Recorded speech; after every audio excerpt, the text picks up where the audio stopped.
What's up, everybody? Welcome back to the channel. It's Tyren Johnson. It's been a while. It was a crazy end of the season, man. I've just been dropping podcast episodes, but I'm going to get back to the film studies. I'm going to get back to the vlogging and all the information I can give you guys and where I want to go with this channel. But it was a very interesting end of the season. I'll tell it to you guys tomorrow about everything that went on. But today I wanted to make a special episode for the athletes, man. I want to give a special message to the college athletes and to Sha'Carri Richardson. The NCAA finally is allowing players to get paid for their likeness and their image. This is a big win for the players. This is a big win for the athletes. This is something that we was fighting for when we was in college. LeBron has made his fight for it. You know, everybody been fighting for this for a long time because these universities make so much money off the athletes. The athletes bring in so much revenue, but they don't see much of it, right? You got coaches getting paid millions of dollars, athletes getting a scholarship. It just doesn't make sense. So now that athletes are able to make money outside of their program, it's amazing because something I want to touch on, the athletes couldn't make money with the school, but they also couldn't make money outside of the school. That would be illegal. It's like the YouTuber Destroying, he had to basically made a choice. He had an ultimatum, be a football player or be a YouTuber. He chose the latter, which was amazing. He's one of those guys that got the conversation started. So big up to him. Now that the rule is passed, the real work begins. You guys have to build your brand. You're no longer just a student athlete. You're no longer just an athlete. You're a business now. People are going to be able to pay you money because of who you are. But don't get that twisted because I see a lot of guys, you guys are making posts about, I'm an athlete and the NCAA is finally allowing us to get paid. That's not gonna work. You're gonna have to do way more than that. You're gonna have to give people something to invest in. Yes, there are some guys that are going to be able to get paid off of their name because their name is that big. But for the far majority of you guys, that's not going to happen. And even the guys whose names are that big, you guys are missing a lot of money if you don't build a brand. One of my best friend, Mark Swiss, follow him at Mark Swiss, the bad guy I think it is right now. He taught me from day one, build a brand. And because I built a brand, I've built maybe 11 streams of income just off of my name and what I've done and the skills that I have. So brand building is huge. Now you're gonna get a lot of support at the beginning. It's gonna be family, it's gonna be friends. They're gonna be reposting the little caption that you guys post. But trust me, that's not gonna lead to no money. Might lead to some money in the beginning, but it's not gonna lead to no real money. Let's start with your look. It takes just 1/10 of a second for people to start judging you. That's what we do as a human. When we first see a person, we automatically judge you. You need to control your imagery. What you need to do is you need to build you a wardrobe capsule. This can be very affordable. It doesn't have to be a wardrobe full of designer clothes. It could be basic essentials. But you need to look like a business because you're no longer just an athlete. You need to look like a business. Now you can wear your sweats every now and then, whenever you want to be comfortable, but for the far majority of the time, when you're walking around that campus, whenever you're walking out in public, you need to look the part so people can take you serious. That's going to separate you from the thousands of other athletes that is only going to wear sweats and slippers. Understand that most athletes are going to wear sweats, clothes that the team give them, and slippers. It's going to separate you. Even if you're not one of the best players on the team. It represents you well, it represents you better. It's gonna separate you, trust me. Get a wardrobe capsule. Next thing I want to touch on is your behavior. Understand that you're a public figure. There's a difference between public and private. You guys gotta control yourself on these social media platforms. It's huge for your brand. Sometimes we share a little bit too much that should be kept private. Bro, if you smoke, if you drink, if you got a problem with somebody, please don't bring that to social media. Handle that behind closed doors.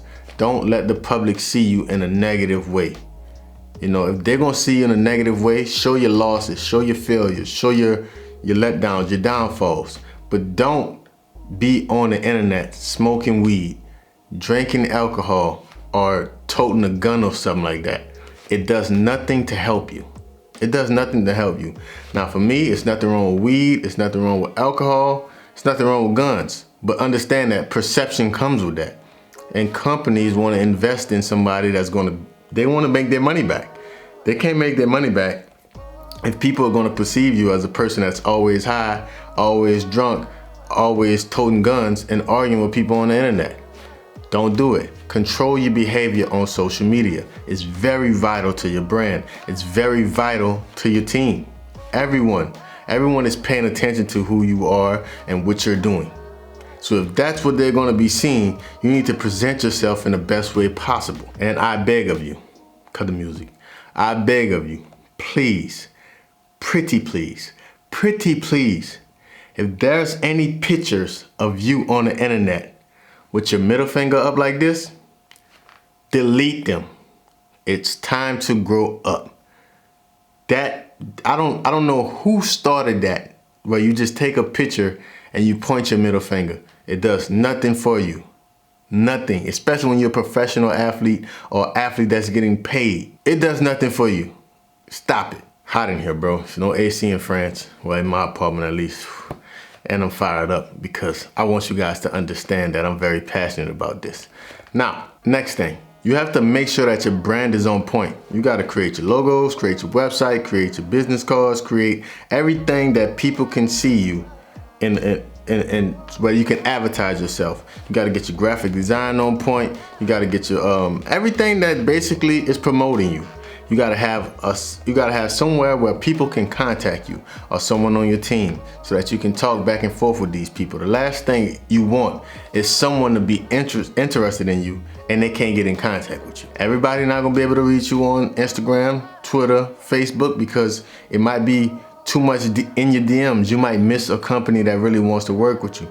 Create a website, create an email, and send people directly there so that you can get straight to business. Make sure that your branding is on point. Also, work with companies that you respect. All money isn't good money. If you don't respect people killing dogs or, I'm using a bad example, or mishandling chickens and they're producing food in the wrong way, you wouldn't want to represent that brand because they're in every grocery store. Because you don't believe in that. You don't want to represent a child molestation. I don't know, I'm thinking of the extreme right now, but you don't want to represent a brand that you don't believe in. It's like Cristiano smacked down the Coca-Cola drink because he doesn't believe in Coca-Cola. He says agua, it's water. You know, he doesn't believe in it, so he's not a partner with it. Partner with things that you respect and that you believe in because you'll feel better about yourself after. And you'll be more passionate to represent that brand, whereas the other side, you're just taking that money and that can really negatively affect your brand in the long run for something that you don't even respect. So only work with companies that you respect. Don't just take money from anybody. Lastly, please get financially literate. I cannot preach enough about how much athletes need to become financially literate. I was a victim of this. I did not know what to do with my money. I lost all of my money throughout 11 years. I'm pretty good now, but before this, 2016 through 2011, I was blowing through some money and not knowing where it was going. Find out how to deal with money. Yes, you can get money, but the hard thing is to keep money. And most athletes go broke. Most athletes lose all their money because they don't understand money. They just get the money in fast and they don't know what to do with it. They start taking care of this family member, they start buying this fancy car, they start buying this chain, this Rolex, 5-star hotels, private jets, flying in girls, flying in guys nowadays. Listen, understand financial literacy. Get you a mentor, get you a book, take you a class, do all that you can. This should be the most important thing in your life outside of your sport. It should be your sports, it should be financial literacy, then school. Take care of your bread, bro. Your bread is the most important thing. You making this money at a young age, you want to capitalize off this. There's certain ways you can invest that money. I'm making a class, I'm putting together a whole bunch of stuff so I can help you guys be more direct with it so that you can work with me so I can help you avoid the things that I did. But Trust me, take care of your bread. Now the last message is for my girl Sha'Carri Richardson. I'm a huge fan. I'm a big fan of the young lady. Seen her doing amazing things. I think her potential is through the roof. I love her swag. You know, I just love how she's coming out and she's, don't play with me, stop playing with me. You know, I love that about her, love everything about her, but she's young and I want to give her some experience by being an international athlete. There's rules. I tell this to basketball players all the time. Do not risk losing your bread or being suspended for a year because of marijuana. It's like you're gonna have to suck it up until the summer. Blow all the marijuana you want before the season and after season. But during the season, you can't blow. You don't know when they're gonna come in and check you. They can come in for basketball, they can come in your house at any time and check you.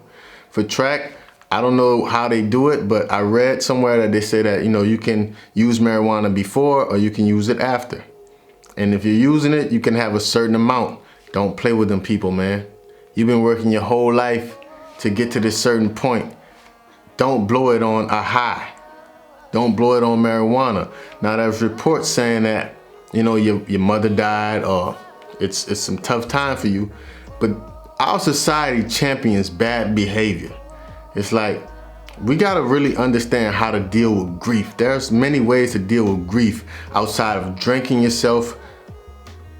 miseries away and smoking, getting high to escape.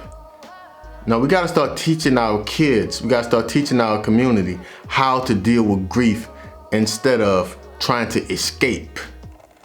You know, and I seen what she tweeted, she said she is a human.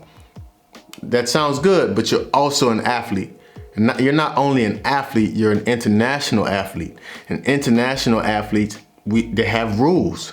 And just to be honest with you, the rest of the world does not care about your American norms. You can't live that American lifestyle worldwide because there's different rules, there's different policies, and there's nothing we can do about it. Yes, they may be stupid. Yes, it might not make no sense. Marijuana is a totally normal thing, but someone criminalized it. It's in the rule book as one of the drugs from what I've read. And it is what it is. We gotta abide by them if we wanna do this, if we wanna be in this field, if we wanna be a part of this, there's the rules. And I see where some people are saying Michael Phelps was smoking weed.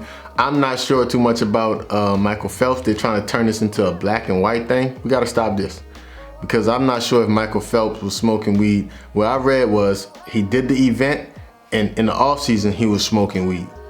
And then they caught him and he lost some endorsements and stuff like that. But it's like, yo, weed is totally legal. Weed has always been, weed is natural. So why did they criminalize it? Well, some of us know why, and it makes no sense. But that's the world we live in. And we got to use the rules. We got to live within the rules if we want to perform and live this type of life and be this athlete or represent our country towards the world. This was just the rules. So from me to you, Sha'Carri, I would say stay up, stay working. I hope that they give you some leniency. I hope that this work out, but if it doesn't, may this be a lesson to all international athletes. Your American way of living does not go around the world. The world does not owe me or you understanding. That's just how the world works. The world is not fair, it never was fair, and I don't think it ever will be fair. So you gotta play the game and you gotta make sure that you play it well. Otherwise, you could work your entire life for a moment, get there and mess it up behind something that's so small. So that's all I got, man. Remember, every day you gotta make them pay so that you can live a truth life. Please like this video. If you like this video, please leave a comment to let us know. Let me know what you think about it. If you got any other, opinions, drop a comment, subscribe to the channel, and until next time, I'm out.